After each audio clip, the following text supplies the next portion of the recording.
sont plusieurs millions à naviguer dans l'espace aux confins de notre système solaire.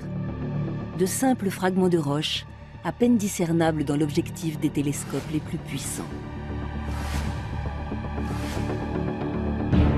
Les astéroïdes suscitent à la fois crainte et fascination. Parfois, leur trajectoire croise celle de la Terre. En frôlant notre planète, ils font alors redouter le pire, la collision, le chaos et la destruction.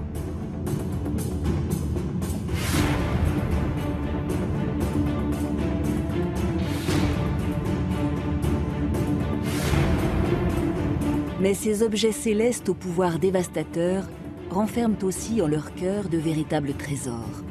De l'eau, du fer et même de l'or ou du platine.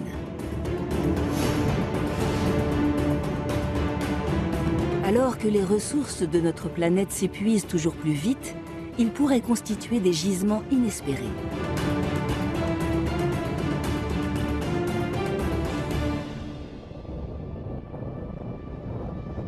Faut-il avoir peur de ces cailloux venus du ciel? Quel est le risque que l'un d'eux détruise une ville, un pays, voire l'humanité tout entière? Comment transformer cette menace mortelle en nouvel Eldorado?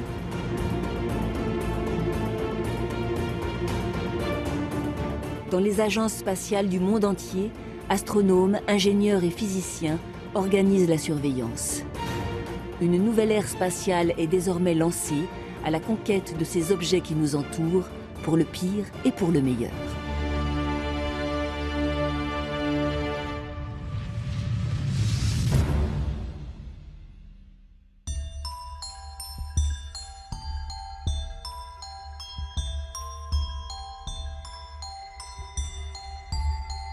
Chaque nuit, des dizaines de télescopes répartis à la surface du globe pointent leurs objectifs vers le ciel. Leur mission, traquer les astéroïdes qui naviguent dans notre système solaire.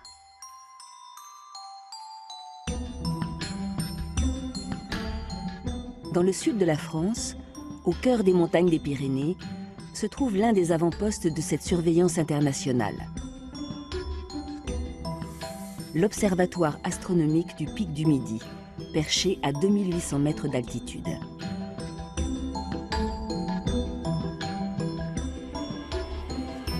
François Colas, astronome au CNRS, passe ses nuits entières à guetter les moindres petits mouvements dans le ciel. Ce télescope, équipé d'un objectif de 1 mètre de diamètre, permet de repérer des objets au loin, jusqu'à 100 fois la distance Terre-Soleil. Dans son viseur, ce soir, une zone dans le voisinage de la Terre où sont rassemblés la plupart des astéroïdes.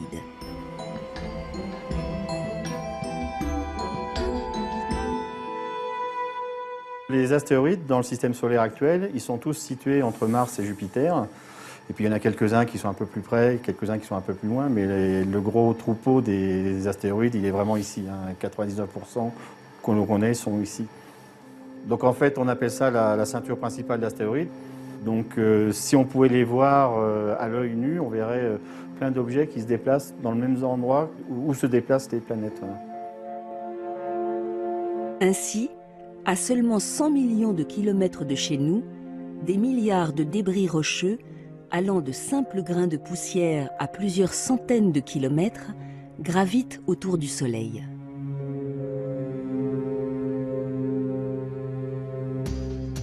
Un peu plus loin, une autre région appelée la ceinture de Kuiper, elle, regorgerait d'environ 30 000 objets de plus de 100 km de diamètre. Elle se trouve aux portes de Neptune.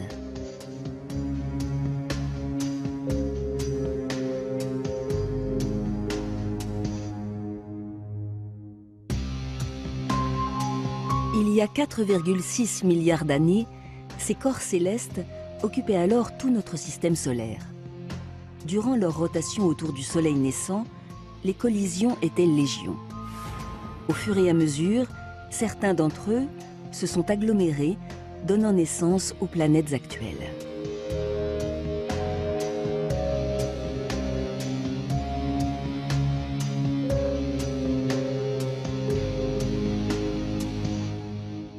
une planète, normalement, elle a dû nettoyer en fait toute la zone où il y a son orbite.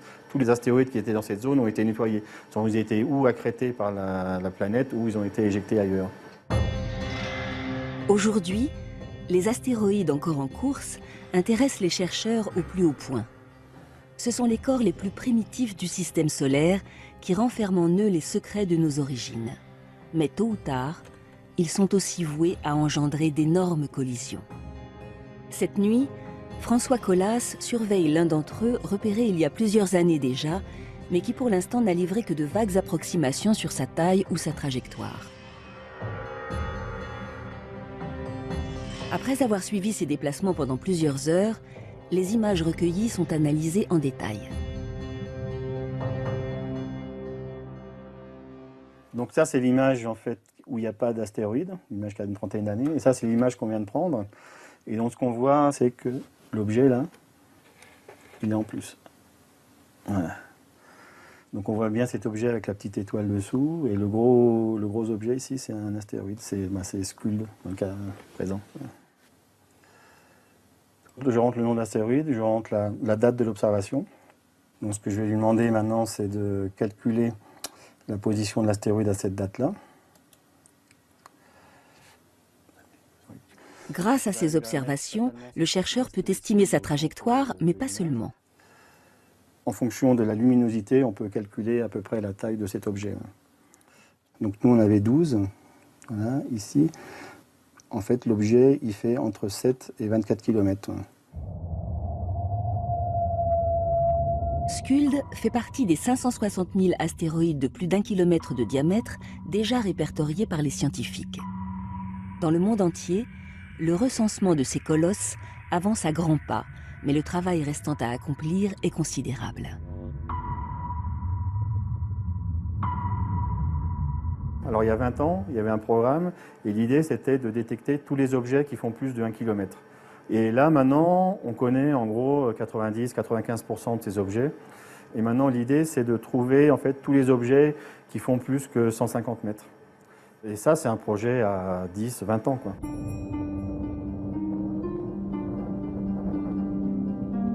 Bien connaître les objets qui gravitent dans la ceinture d'astéroïdes est un enjeu majeur pour notre propre sécurité. Régulièrement, des fragments nous atteignent, plus de 100 000 tonnes chaque année. Ce sont des météorites, des objets pour la plupart de petite taille. Mais il arrive que de plus gros passent entre les mailles du filet.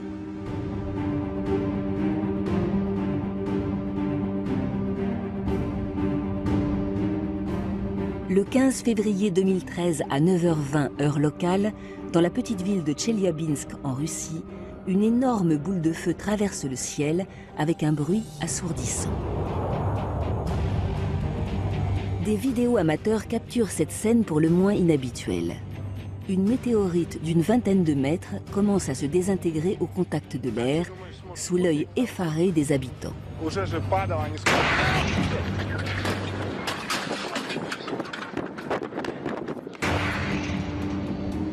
Une explosion de 30 fois la puissance de la bombe atomique d'Hiroshima l'a fait soudain voler en éclats à 5000 mètres d'altitude. L'onde de choc détruit d'innombrables bâtiments et fait plus de 1000 blessés. L'un des plus importants débris de la météorite a pu être retrouvé quelques mois plus tard. Un gros caillou d'environ 1 mètre de diamètre et de 570 kilos qui, bien heureusement, a fini sa course dans un lac.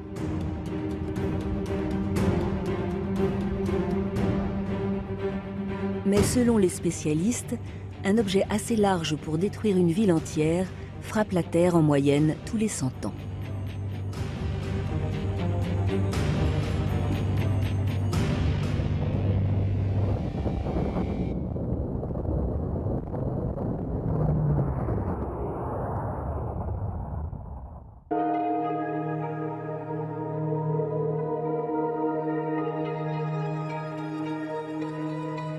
À présent, près de 10 000 astéroïdes ont été détectés dans le voisinage proche de la Terre.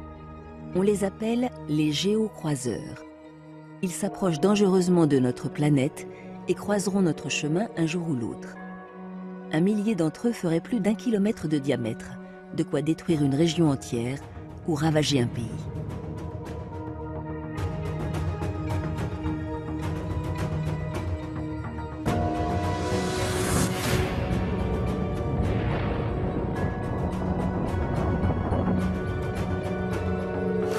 Partout dans le monde, les spécialistes se mobilisent pour mieux anticiper la menace.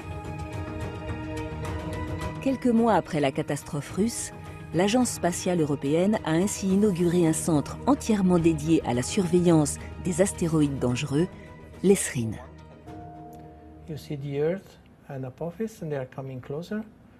Depuis mai 2013, c'est ici, à Frascati, dans la banlieue de Rome, que sont centralisées les observations recueillies sur toute la planète. Objectif, mieux caractériser la menace. Regardons un peu les autres. Allons voir sur la page des risques. Voilà, ici c'est la liste depuis 8 jours. Et ça c'est le plus gros, 1 kilomètre.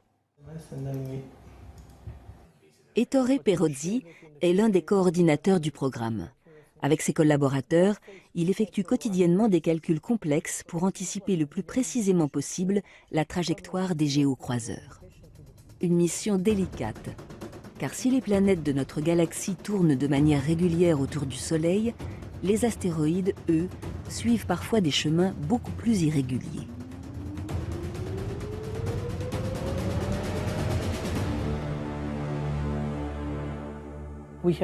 Ces astéroïdes sont en très grand nombre. Ils gravitent tous autour du Soleil, tout comme les planètes. Cela peut durer des millions d'années. La plupart d'entre eux ne quitteront jamais la ceinture d'astéroïdes.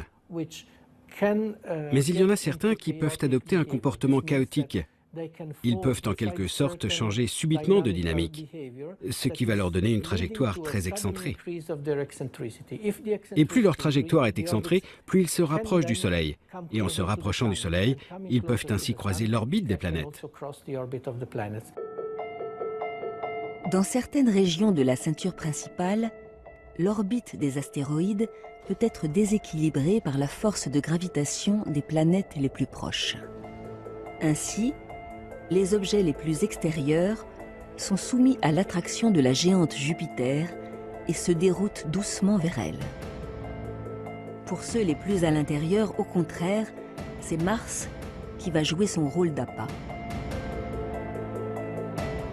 De manière continue sur des centaines de millions d'années, ce phénomène perturbe leur trajectoire, initialement circulaire autour du Soleil.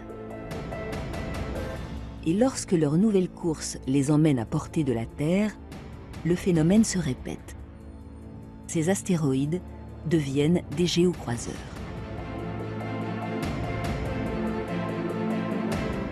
Le risque de les voir chuter est alors maximal.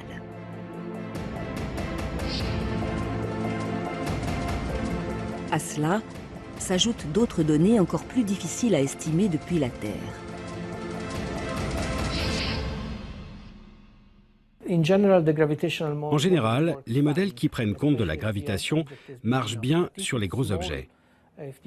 Mais pour les plus petits d'entre eux, il y a d'autres phénomènes qui entrent en jeu et qui sont liés au rayonnement que reçoit un astéroïde. Un astéroïde est un peu comme une planète. Une de ses faces est exposée au Soleil, l'autre est à l'ombre. Tout dépend de sa forme, bien sûr. Mais ça signifie qu'un côté est réchauffé et pas l'autre.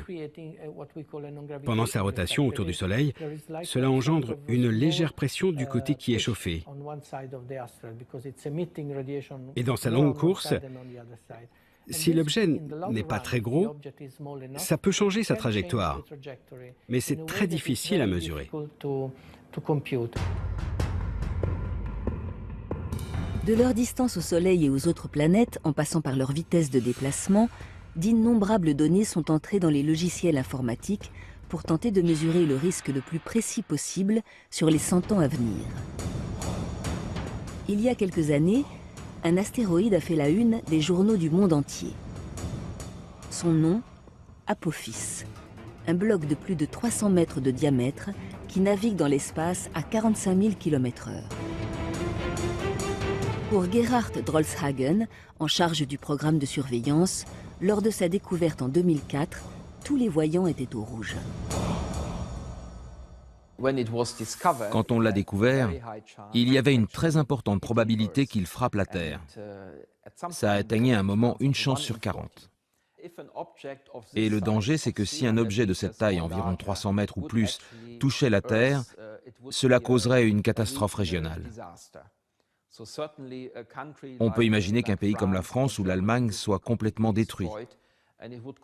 Et cela causerait des dommages dans toute l'Europe si cela venait à se produire.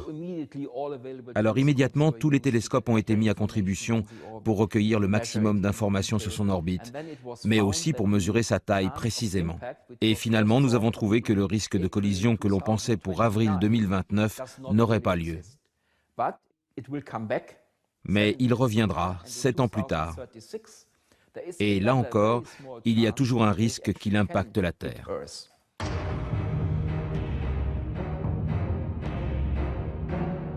En 2036, Apophis doit à nouveau frôler la Terre et raviver ainsi la crainte.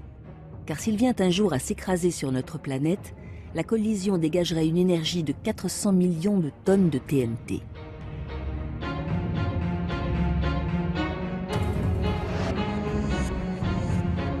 Mais heureusement, pour l'heure, le risque d'impact a été revu à la baisse. Il serait désormais d'1 sur 1 million.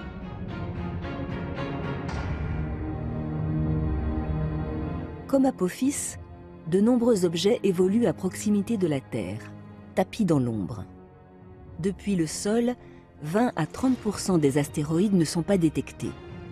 Les agences spatiales internationales tentent donc d'améliorer la surveillance de cette menace invisible. Et pour y parvenir, elles multiplient les dispositifs d'observation sur Terre, mais aussi dans l'espace.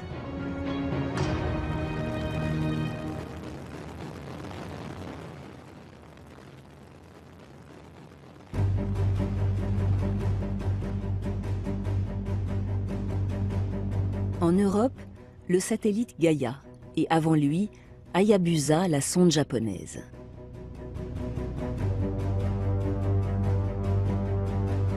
Depuis plusieurs années, toutes les nouvelles missions spatiales qui voient le jour nous en apprennent un peu plus sur les géocroiseurs qui naviguent près de la Terre.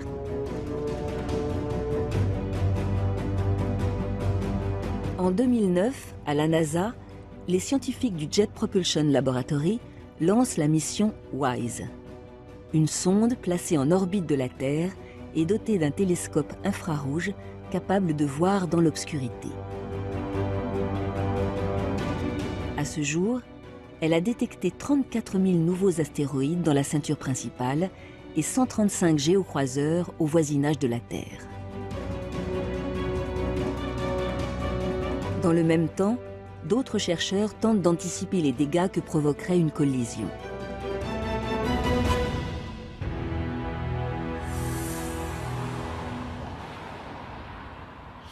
À San José, en Californie, une équipe de la NASA se prépare au pire scénario d'impact.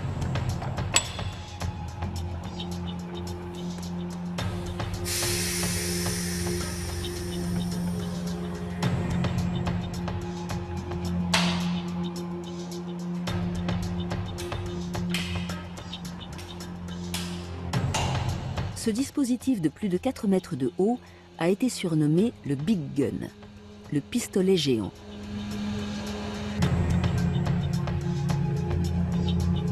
Pour tester les conséquences des chutes de météorites, l'engin propulse à très haute vitesse de petits projectiles de quelques millimètres de diamètre.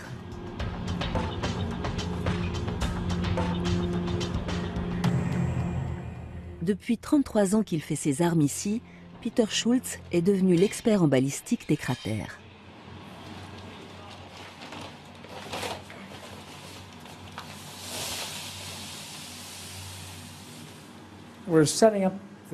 Là, on prépare la cible qui est faite de sable.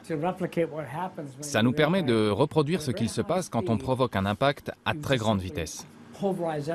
Normalement, ça pulvérise tout. On peut faire ça à petite échelle, mais ça nous aide à comprendre le phénomène à plus grande échelle.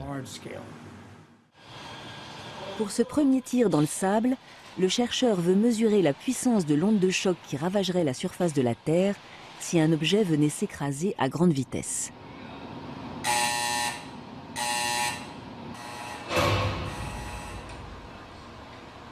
Ok, on a quelque chose. Dans la salle de contrôle, l'impact est filmé sous tous les angles par des caméras qui captent jusqu'à 1 millier d'images par seconde.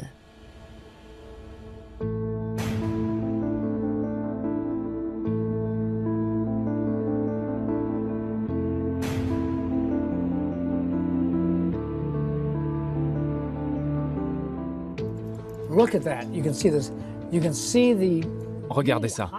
Vous voyez toute cette matière qui s'échappe, tout ça c'est brûlant. Et ici, la matière a été projetée comme ça, vers l'avant. Ça a été tellement chauffé que des grains de sable sont entrés en fusion.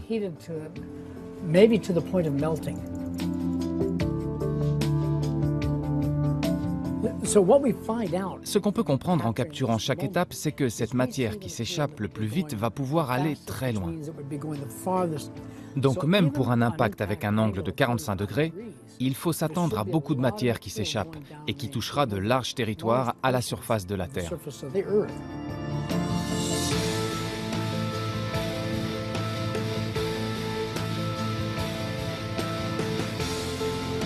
Ces dégâts dans le sable n'ont été causés que par un projectile d'à peine 6 mm et projeté à 5 km par seconde. C'est la vitesse de croisière de certains astéroïdes qui nous frôlent.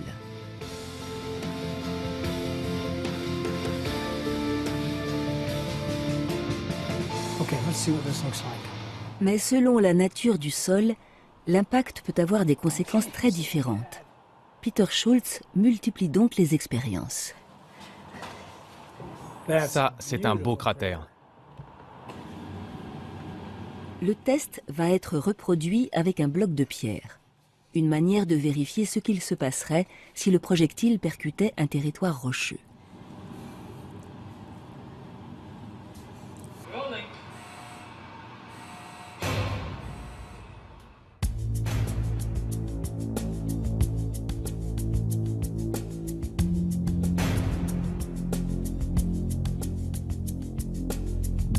Le choc est si puissant que de gros débris sont expulsés à une vitesse de 54 000 km/h.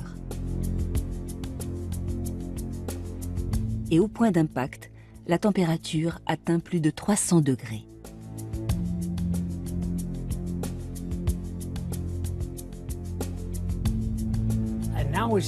Comme vous pouvez voir, le choc a transpercé la pierre et fait bouger du sable aux alentours. Ça a créé de sacrés remous, mais le cratère n'est pas si gros. Dans le sable, il était de cette taille. Donc sur une planète, si la surface touchée est de la roche, l'impact sera plus petit que si c'était dans le sable.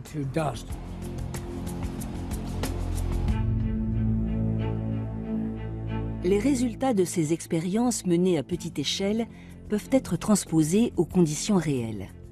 Ainsi, en fonction de la taille d'une météorite, mais aussi de l'endroit où elle tomberait, des mesures préventives pourraient être prises, comme évacuer les populations aux alentours du point d'impact.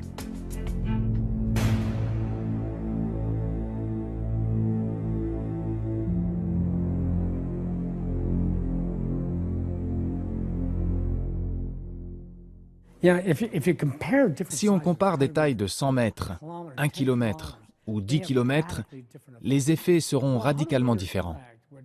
Un objet de 100 mètres va causer un cratère. Il y aura énormément de débris qui vont gagner l'atmosphère. Les plus gros d'entre eux retomberont, mais toute cette matière va créer d'énormes nuages qui occulteront le soleil temporairement dans certaines régions. Mais les choses s'arrangeront. Il y aura de gros dégâts, mais localement. Un impacteur de 1 km, un objet aussi gros, là on parle de sérieux problèmes. Rien qu'en entrant dans l'atmosphère, il y aura de gros effets. Et puis, imaginez le cratère. 15 à 20 km minimum. Des gros débris seront envoyés jusqu'à des milliers de kilomètres de l'impact. Et si ça tombe dans l'océan, là il faut s'attendre à un tsunami de grande ampleur. Mais ce n'est pas pire qu'un astéroïde de 10 km. Un objet de 10 km, là on a affaire à un vrai tueur. Ça sera une catastrophe globale majeure. Des comme ça peuvent frapper tous les 100 millions d'années.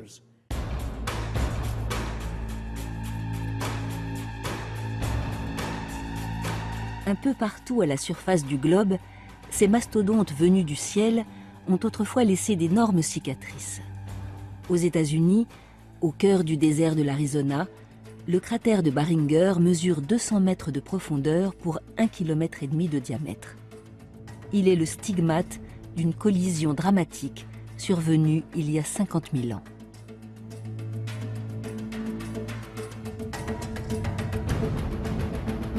Non loin de là, le cratère du Yucatan est enfoui sous les sédiments et les eaux dans le golfe du Mexique.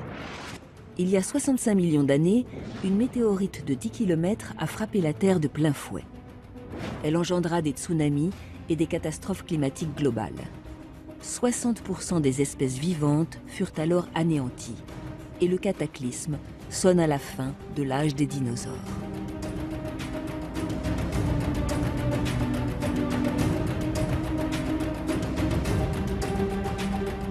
De tout temps, ces collisions ont aussi modifié l'ensemble de notre système solaire. Il n'y a qu'à lever les yeux vers le ciel pour visualiser le résultat d'un choc monumental avec la Terre qui, il y a 4,5 milliards d'années, donna naissance à la Lune.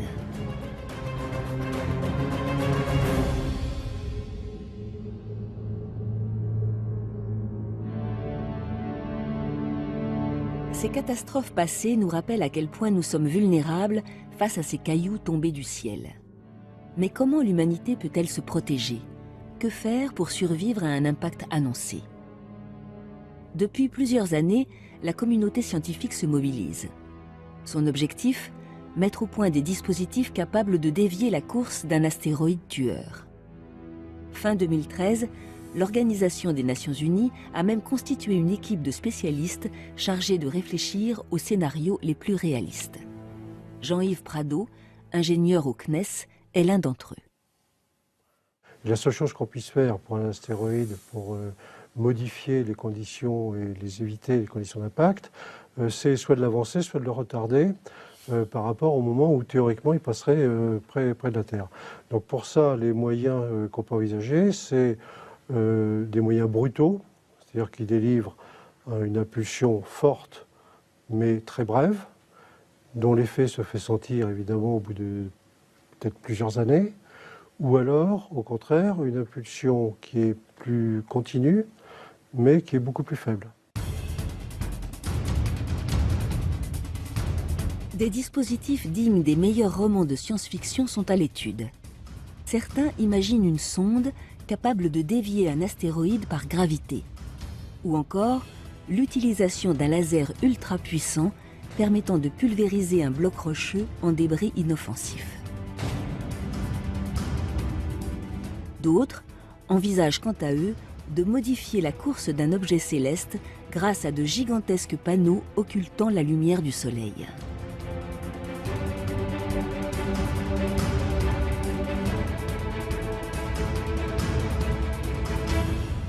Un astéroïde est chauffé par le Soleil, il n'a pas d'atmosphère, donc les différences de température à sa surface sont très importantes, 400 degrés d'écart entre les points les plus chauds et les points les plus froids. Pour refroidir les parties les plus chaudes, il suffit d'intercaler à quelques centaines de mètres ou quelques kilomètres une surface ou un filet ou quelque chose qui tamise, qui réduise la quantité d'énergie reçue par le sol de l'astéroïde, du Soleil, donc qui permettent de modifier et de refroidir. Modifier l'éclairage reçu par un astéroïde permettrait de freiner légèrement sa course. Ainsi, il frôlerait simplement la Terre au lieu de la cogner de plein fouet. Mais pour être efficace, toutes ces missions de déviation devraient être lancées plusieurs décennies à l'avance. Or, dans bien des cas, la menace n'est pas détectée aussi précocement. En cas d'urgence, une solution bien plus radicale pourrait être envisagée.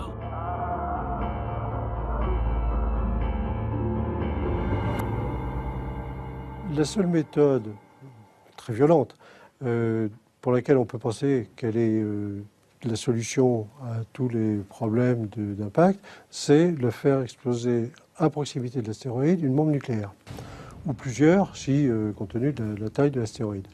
Évidemment, ça pose des problèmes éthiques et juridiques, puisque l'envoi dans l'espace d'éléments nucléaires et interdit par tous les traités internationaux des Nations Unies.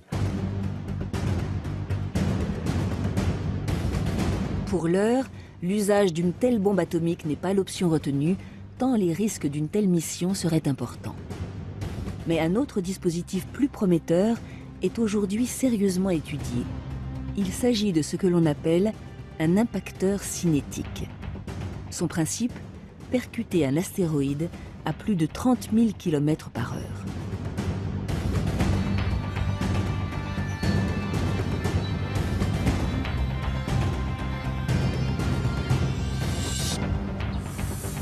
À Noordwijk, aux Pays-Bas, une équipe de l'Agence spatiale européenne est en charge de préparer les plans de ses futurs programmes de déviation.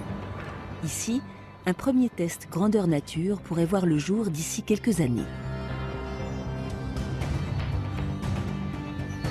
Aujourd'hui, des experts venus de toute l'Europe sont réunis pour définir tous les aspects de la future mission. Structure du vaisseau, autonomie énergétique ou encore instruments embarqués. Chaque détail du projet est passé en revue. Ok, faisons un point précis sur la configuration. On peut avoir ce type de proportion, quelque chose comme ça. Une chose que nous devons planifier, c'est d'avoir un bon angle de vue quand l'impacteur sera lancé. Comme ça, même s'il y a une petite incertitude ou une variation de trajectoire au moment de la frappe, on sera toujours sûr de pouvoir envoyer la charge dessus. Peu importe ce qu'il se passe, c'est primordial d'être placé là. Cette sonde modélisée pourrait entrer en fabrication très prochainement. Elle serait la première à partir en éclaireur à la rencontre de l'astéroïde à dévier.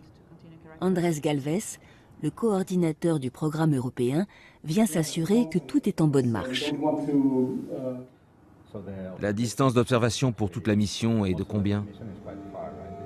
De 35 km. Cette mission est menée en collaboration avec la NASA. Elle impliquera 2 vaisseaux spatiaux. Un impacteur de 300 kg nommé DART, qui ira percuter l'astéroïde, et une sonde baptisée AIM. Cette dernière sera chargée de mesurer l'efficacité de la déviation, qui sera alors imperceptible depuis la Terre. Les 2 vaisseaux se rencontreront. Ils ont rendez-vous en octobre 2022. C'est à cette date que DART va frapper, pendant que le vaisseau AIM assistera à l'événement et pourra alors mesurer les conséquences de cet impact. La cible s'appelle Didymos. Il s'agit non pas d'un, mais de 2 astéroïdes, l'un gravitant autour de l'autre, tout comme le fait la Lune autour de la Terre. Le premier astéroïde, le plus gros, fait environ 800 mètres. Il sera facile à repérer pour les caméras du vaisseau spatial. Et puis il y a le plus petit, il fait 150 mètres. Il a une taille suffisante, il est assez gros pour qu'on puisse ajuster le tir et le frapper, mais aussi suffisamment petit pour envisager de changer sa trajectoire de façon notable. Le plus gros objet servira donc de point de repère pour mesurer la déviation.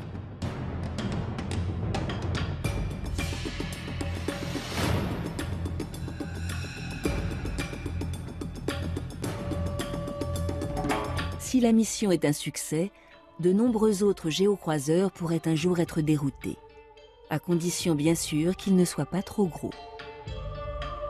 À présent, envoyer des sondes dans l'espace à la découverte des astéroïdes qui nous entourent est devenu quasi routinier. Tout l'enjeu est désormais de parvenir à s'y poser afin d'y effectuer des prélèvements pour mieux comprendre ce qu'ils recèlent. Un projet qui pourrait paraître utopique. Pourtant, depuis quelques années, les missions d'exploration spatiale ont franchi des étapes cruciales. En ligne de mire, d'autres objets célestes, les comètes. Tout comme les astéroïdes, elles sont des reliques de la formation de notre système solaire. Elles sont composées de glace et de poussière et ont déjà croisé la route de notre planète. En 2006, après 8 années de voyage, la sonde Stardust ramène sur Terre des échantillons de poussière captés dans la queue d'une comète. Un exploit jamais réalisé auparavant. En 2014, les astronomes font un pas de plus avec la mission Rosetta. Pour la première fois, ils parviennent à envoyer une sonde en orbite autour d'une comète de 4 km de diamètre et à 434 millions de kilomètres de la Terre. Grâce à l'atterrisseur Philae, les scientifiques espèrent collecter des données inédites. En effet, sur ces comètes, comme sur les astéroïdes, se trouvent des éléments particulièrement recherchés dans le système solaire, de l'eau et de la matière organique. Ainsi, au cours de l'histoire, ces bombardements ont aussi été providentiels, apportant sur Terre les ingrédients essentiels à l'apparition de la vie.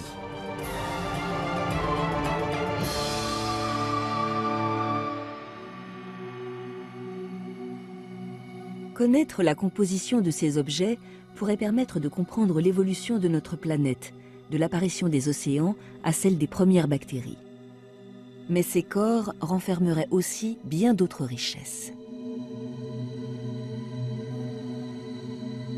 Pour les étudier, les scientifiques disposent d'échantillons à portée de main, des météorites ramassés aux 4 coins du monde.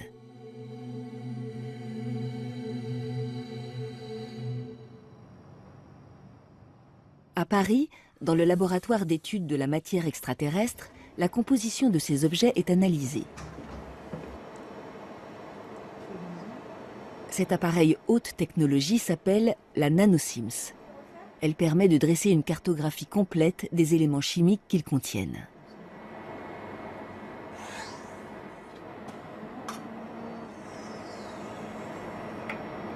Ok. Là, l'échantillon est mis à l'intérieur. François Robert, le responsable de l'équipe, vient faire le point sur les premiers résultats. Ça c'est tous les résultats de la nuit. Intéressant, ouais. Et là, ça commence 8-10-5 et ça finit 8-10-5. Le nickel, c'est à peu près la même concentration dans la théanite et la calamite. Non, camacite. c'est pas obligé. Du nickel, du platine, du palladium. Tous ces éléments qualifiés de métaux rares sur Terre sont très souvent décelés dans les météorites. Et les concentrations de ces éléments s'avèrent bien plus importantes que dans les roches terrestres.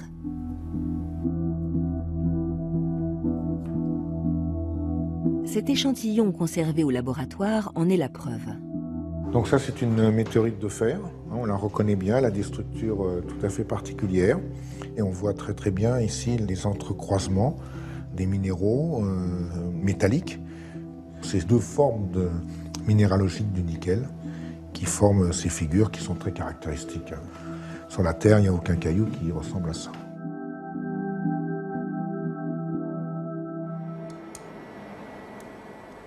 En effet, il y a 4,6 milliards d'années, lors de la formation de la Terre, ces métaux ont migré vers le noyau de la planète. Aujourd'hui, le métal qui est contenu dans les météorites, il est au centre de la Terre. Il n'y a pas beaucoup de métaux précieux sur la Terre, parce que tous les métaux précieux vont avec le métal liquide. Donc, quand le noyau de la Terre s'est différencié, il a coulé au centre, et il a emmené avec lui tous les métaux précieux. L'or, le platine, le palladium, le ruthénium, tout ça est au centre de la Terre aujourd'hui. Donc c'est pour ça qu'ils sont précieux d'ailleurs, parce qu'on ne les trouve pas beaucoup à la surface. Dans les météorites, ils sont présents en abondance qu'on appelle l'abondance solaire, c'est-à-dire une abondance 100 à 1000 fois quand même l'abondance des roches terrestres habituelles. Tous ces éléments sont présents dans nos objets quotidiens, les batteries, les smartphones ou encore les ordinateurs. Mais à la surface de la Terre, les faibles ressources minières s'épuisent inexorablement. Une solution serait donc de pouvoir les exploiter directement dans les astéroïdes. Certains d'entre eux pourraient être des blocs de métaux purs, avec à leur surface des concentrations d'or et d'argent et de bien d'autres éléments rares dépassant largement les ressources terrestres. Aux États-Unis, plusieurs jeunes start-up se sont lancés dans ce bon filon. La société Planetary Resources compte parmi ses investisseurs le cofondateur de Google ou le cinéaste James Cameron. Elle lançait en 2012 son premier clip promotionnel vantant un projet fou. Planetary Resources veut rendre accessibles ces ressources naturelles en faisant de l'extraction minière sur les astéroïdes proches de la Terre. Installer des mines sur un astéroïde pour en exploiter le métal et le commercialiser sur Terre, cette entreprise n'est pas la seule à y penser. Elle compte une principale concurrente, Deep Space Industries.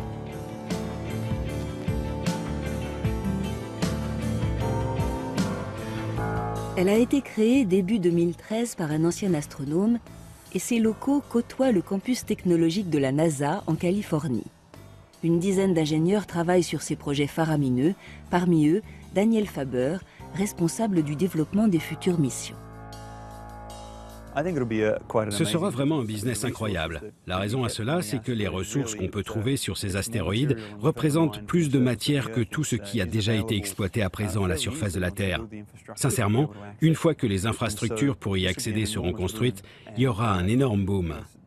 Tout ce marché va faire des gens millionnaires et même les premiers trillionnaires. Ce qu'on va faire, c'est choisir certaines classes d'objets, ceux qui possèdent les matériaux qu'on recherche, mais aussi ceux qui sont le plus près de la Terre et donc plus accessibles et plus économiques. L'exploitation des ressources contenues dans 1 km³ d'astéroïdes pourrait rapporter 5 000 milliards de dollars. Un marché immense s'offre à ces sociétés pionnières. Dans quelques années, elles prévoient d'ailleurs de lancer leur propre mission spatiale. On doit aller plus loin que les observations que l'on a pour vérifier si la composition correspond à ce que l'on attend. Et on devra mettre en place de nouveaux modèles en fonction de ce qui s'y trouve et des propriétés des matériaux qui les constituent.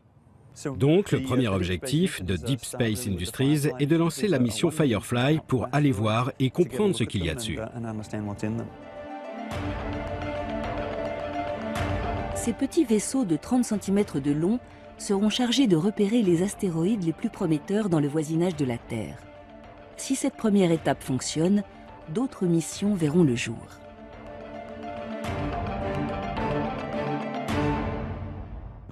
Ensuite, on lancera la mission Dragonfly.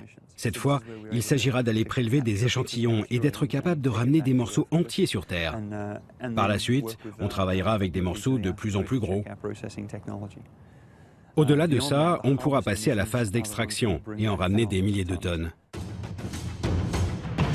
Mais pour que ces astéroïdes deviennent le nouvel Eldorado tant attendu, il faudra parvenir à dépasser un obstacle de taille, le coût exorbitant des missions. Il se chiffre en milliards de dollars.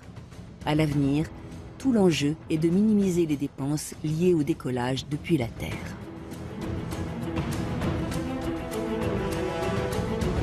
Ces plans ne sont pas vains pour autant. Depuis des années, les scientifiques rêvent à des machines toujours plus futuristes qui permettraient de repousser les frontières de l'espace.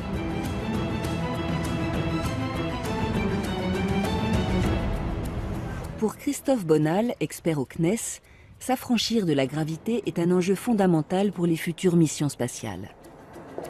Pour cela, l'un des projets phares serait de construire un ascenseur géant.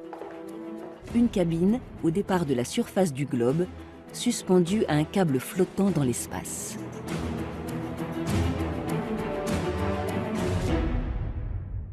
Le concept, c'est pas on monte pas une tour depuis la surface du globe jusqu'à l'orbite. Au contraire, ce qu'on fait, c'est on place un gros satellite géostationnaire. Donc géostationnaire, c'est-à-dire qui semble fixe par rapport à la Terre, qui tourne en même temps que la Terre, donc à 36 000 km d'altitude, au-dessus de l'équateur. Voilà. Et à partir de ce satellite géostationnaire, on fait descendre un câble qui va descendre jusqu'à la surface du globe. La surface du globe, on l'accroche, par exemple, sur une plateforme pétrolière. Ce câble, qui mesure pas moins de 36 000 km de long, est extrêmement lourd. À cause de la gravité terrestre qui l'attire vers la surface, il ne pourrait pas rester tendu en altitude bien longtemps. Pour éviter qu'il ne tombe, un objet suffisamment massif et placé hors de portée de l'attraction de la Terre pourrait être utilisé pour faire le contrepoids. Toute la question aujourd'hui, c'est qu'est-ce qu'on met comme contrepoids ? Certains ont proposé de mettre un petit astéroïde, par exemple, comme contrepoids, de manière à garantir que le centre de gravité de l'ascenseur spatial soit au bon endroit. Donc, au fur et à mesure qu'on monte sur ce câble, on va aller de plus en plus vite, et il y a une altitude où, si on part de cette altitude-là, on est éjecté vers la Lune. Il y a une autre altitude où, si on part de là, on est éjecté vers Mars, autre vers la ceinture d'astéroïdes et autre. Donc, quelque part, c'est un rêve un petit peu utopique, hein, mais c'est un rêve de porte ouverte vers l'espace. Dans plusieurs décennies peut-être, cet ascenseur pourrait offrir une multitude de nouvelles possibilités. Envoyer du matériel dans l'espace et rendre viable l'exploitation des minerais sur les astéroïdes.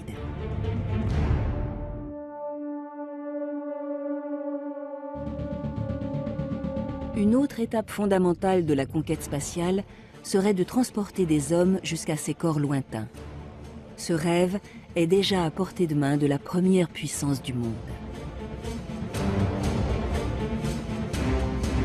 We'll start by sending astronauts to an asteroid for the first time in history. Aujourd'hui, l'agence spatiale américaine a mis au point un scénario bien huilé pour que des hommes puissent fouler le sol d'un de ces objets d'ici 2025. La mission comprendra plusieurs étapes.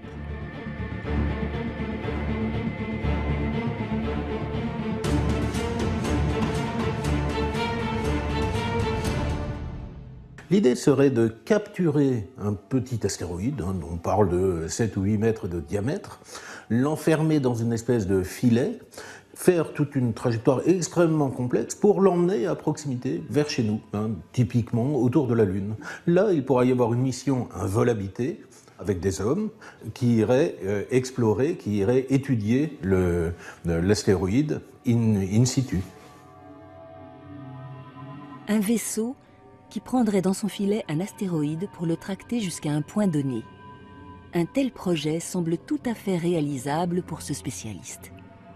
La mission en elle-même est extrêmement ambitieuse parce qu'extrêmement complexe, mais ne s'appuie que sur des technologies dont on dispose déjà aujourd'hui. Hein, c'est le lanceur lourd SLS est en cours de développement en ce moment. Son premier vol est prévu, je crois, en 2019. La capture de l'astéroïde proprement dit est un peu complexe, mais fait appel qu'à des techniques qui sont déjà connues. Donc, il n'y a pas réellement de difficultés autres que financières et décisionnelles et politiques, comme d'habitude.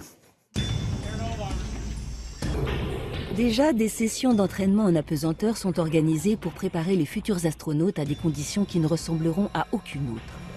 Des températures extrêmes, une force de gravité proche de zéro et des dizaines de mètres cubes de roches à explorer. Si cette mission voyait le jour, ce serait une toute nouvelle ère de la conquête spatiale qui s'offrirait au monde entier. En fonction de ce qu'on arrivera à trouver sur les astéroïdes, au fur et à mesure qu'on va aller les explorer, on pourra imaginer des scénarios permettant de se servir des ressources de ces astéroïdes. Je ne sais pas, peut-être qu'on peut récupérer de l'oxygène, de l'hydrogène, faire des carburants pour fusées, par exemple. Donc là, on pourrait imaginer de se servir des astéroïdes comme point intermédiaire vers des missions beaucoup plus lointaines et sur lesquelles on pourrait faire le plein, hein, ni plus ni moins. C'est crédible, c'est pas demain.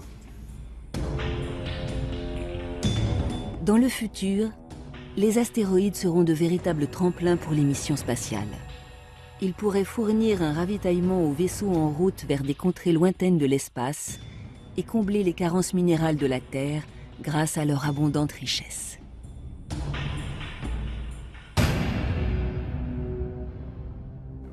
Avec tout ce qu'on peut trouver sur ces roches, du carburant, du métal et de l'oxygène, on pourrait changer l'économie et faire du business dans l'espace. Mais au-delà des promesses, ces objets suscitent encore des sentiments contradictoires. Une partie de la communauté scientifique continue de les considérer comme une menace mortelle. Vous pouvez avoir des objets plutôt petits, de 50 à 100 mètres tout au plus, qui peuvent avoir des effets catastrophiques s'ils tombent sur une ville.